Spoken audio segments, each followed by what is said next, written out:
groupe Accor est né d'une rencontre déjà humaine entre deux personnes, Paul Dubrul et Gérard Pélisson, qui en 1900, un petit peu avant 1967, notamment Paul Dubrul, part aux États-Unis, est à la recherche d'une idée à explorer en France, part aux États-Unis, découvre le monde de l'hôtellerie, découvre le monde de la franchise hôtelière et se dit c'est une aventure qu'il faut que je conduise en France. Et voilà comment, en 1967, est né un hôtel grill, Novotel, pas très loin d'ici, sur les terres du Nord, puisque c'est à Lesquin, au mois d'août 1967 que le Novotel est né. À l'époque, il faisait 60 chambres. Il y avait un restaurant, un bar, une salle de réunion, une piscine. Il y avait une télé par chambre, une salle de bain par chambre. Alors ça peut paraître aujourd'hui en 2014 assez anodin et presque étonnant que je vous parle de ça. Sauf que le fait que le Novotel de Lesquin ouvre en 1967 avec 60 chambres et donc 60 salles de bain, ça a doublé la capacité hôtelière en nombre d'hôtels équipés de salles de bain. Donc c'est pour vous montrer l'échelle à l'époque. Et puis en 1967, dans les foyers, il y avait éventuellement une télé par ménage. Il n'y en avait pas dans toutes les chambres évidemment. Et là, il se fait que dans une chambre d'hôtel, on avait systématiquement, en plus d'une salle de bain, une télé. Donc c'était déjà assez audacieux.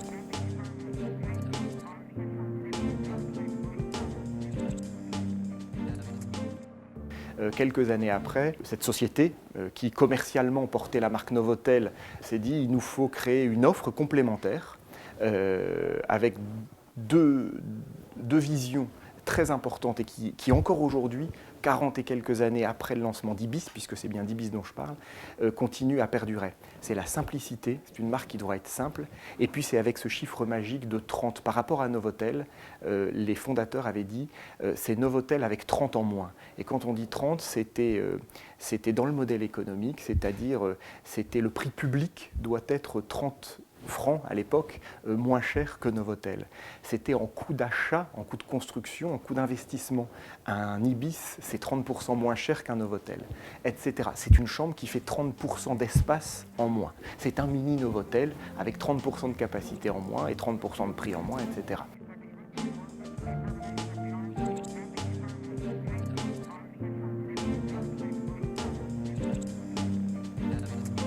Sur la base d'un concept Novotel, on a fait Ibis, on a racheté Mercure, Sofitel est arrivé et il fallait, sur un budget bien inférieur de prix de vente pour le client, pour des clients qui ont moins de pouvoir d'achat, pouvoir jouer la carte de la simplicité un maximum. Et c'est de là qu'est née cette idée de Formule 1. Il y en a eu plus de 400 en France, avec une salle de bain collective et des toilettes également sur le palier qui sont entre guillemets partagées pour plusieurs chambres, avec un système assez révolutionnaire à l'époque, assez innovant, de nettoyage à chaque passage. Aujourd'hui, Accor, c'est 3600 hôtels dans le monde, c'est plus de 90 pays, c'est près de 500 000 chambres. Il y a un hôtel Accor qui ouvre tous les 2 jours dans le monde. Donc c'est une force assez incroyable. Et en termes de marques, aujourd'hui, Accor, c'est 14 marques fortes, très internationales.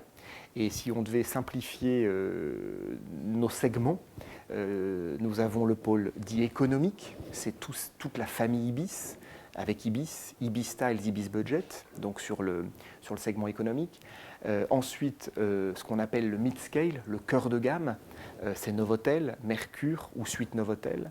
Et puis ensuite, sur le segment luxe ou upscale, le haut de gamme, avec Sofitel, M Gallery et Pullman notamment.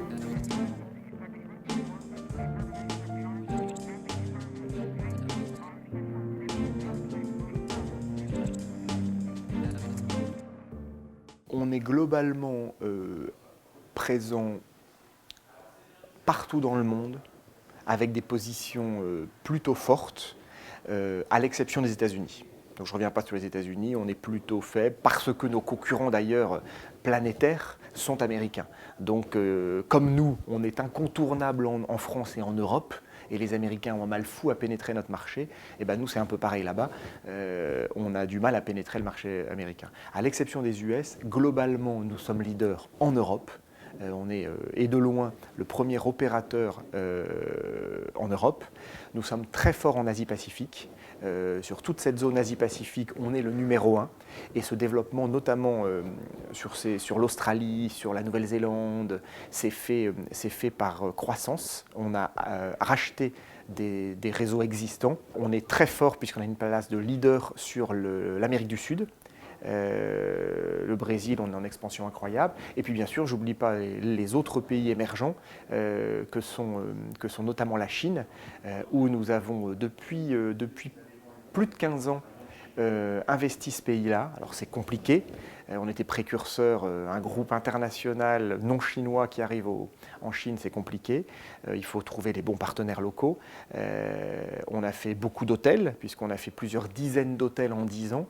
Sauf qu'à l'échelle de ce pays et à l'échelle, à la vitesse à laquelle les Chinois développent, on reste tout petit.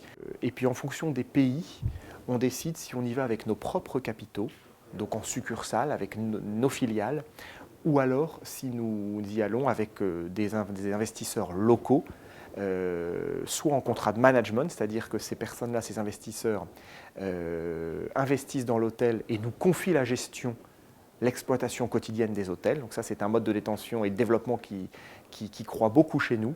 Ou alors en franchise. Donc là, on prête notre marque, on loue notre marque, notre savoir-faire, nos tuyaux de commercialisation. Et puis l'hôtelier, le franchisé, exploite lui-même le point de vente. Accor aujourd'hui, en 2014, c'est aussi du centre-ville, puisque même si on croit beaucoup aux périphéries de ville, d'ailleurs on les rénove, le centre-ville n'est pas en reste. Et ce Mercure ici, Mercure Lille Centre Grand Place, c'est un hôtel dans lequel on vient d'investir beaucoup d'argent, on l'a rénové complètement, on l'a repositionné. Nos 101 chambres sont assez superbes, allez les voir et j'invite tous les Lillois à y aller y séjourner ou à y faire séjourner des amis ou des relations professionnelles. On a mis en place ici par exemple un concept de restauration en cas qui s'appelle le Cuisine Lounge et il y a beaucoup de choses d'innovation qui continuent à se passer ici à Lille. Donc ouais, on est à Lille et puis il y a plein d'autres hôtels. Dans le Nord-Pas-de-Calais ou dans le Nord, le groupe Accor, c'est aujourd'hui 56 établissements. Donc même si c'est né ici, ça continue. C'est une région qui est dynamique, qui est importante et stratégique pour nous, puisqu'à l'échelle de la France, avec 56 hôtels, je peux vous dire que ça représente un poids assez conséquent. Et puis on continue à développer. Le dernier hôtel que le groupe Accor a ouvert ici, en région Nord, Pas-de-Calais, à Lille en particulier, c'est le Suite Hôtel, qui est maintenant Suite Novotel à la gare de Lille-Europe. C'était il y a 5 ans maintenant, donc c'est pas tout neuf. Et puis nous sommes en train de rénover complètement, là aussi avec un partenaire hôtelier franchisé, un hôtel qui se situe pas très loin d'ici, dans le Vieux-Lille, qui prendra la marque Mercure, courant d'année 2015. Donc c'est important, ça reste une terre et une terre ouais, de la genèse, de l'histoire, et à la fois une terre d'innovation. On teste le Cuisine Lounge que vous avez dans cet hôtel ici, et ben c'est le premier qu'il y a en France. Donc ça reste une terre de test. Et comme ça nous a porté chance en 1967, eh bien on espère que ça continue.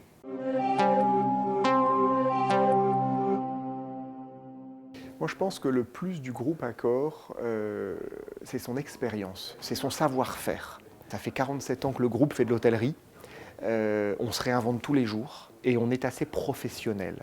C'est être pro sur les basiques métiers, on doit bien dormir, on doit avoir du Wi-Fi qui fonctionne, on doit avoir un nombre important de chaînes à la télé. Après tout, on en a 400 à la maison. Pourquoi est-ce que sur une borne Wi-Fi classique, pourquoi est-ce qu'on n'en a pas 400 à l'hôtel, alors que je vous rappelle qu'en 1967, c'était aller à l'hôtel, c'était avec de l'innovation parce qu'on y trouvait une salle de bain, on y trouvait une télé, etc. Et bien aujourd'hui, il faut qu'on ramène ce que, dans le fond, le consommateur n'a pas chez lui. Donc à nous de nous surpasser, de trouver de nouvelles idées. Ce n'est pas les idées qui manquent et on les met en œuvre au fil des semaines et des mois et des années qui passent.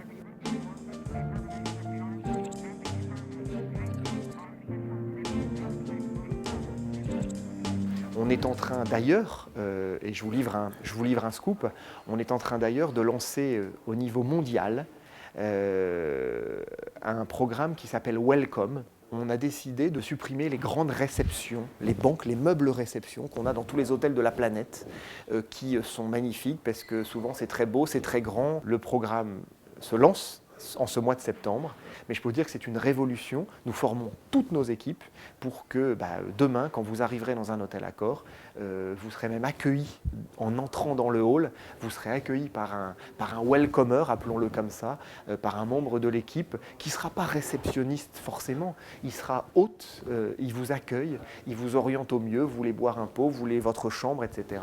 Et pourquoi je vous parlais de digital tout à l'heure et de technologie? Parce que forcément, il faut que la technologie soit au service de cette nouvelle façon de recevoir.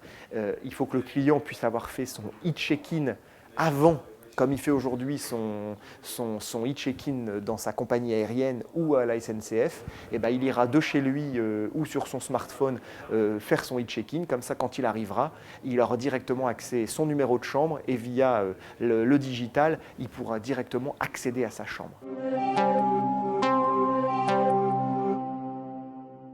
C'est avant tout une quête de part de marché. Avant tout, pour exister, il faut avoir un réseau.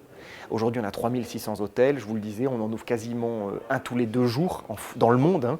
Donc c'est quasiment 300 hôtels qui ouvrent tous les ans dans le monde. C'est bien, c'est certainement pas suffisant.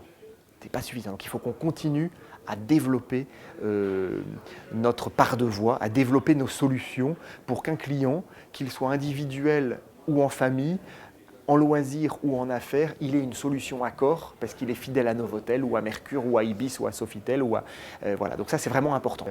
Après ça, il y a ce virage du digital. On réfléchit à la digitalisation du parcours client. Comment est-ce que quand je cherche un hôtel, donc entre rechercher, sélectionner, réserver, séjourner, commenter après, faire savoir et être fidélisé, comment dans tout ce parcours client, le digital est au cœur de nos préoccupations vis-à-vis du client. Donc on y travaille beaucoup.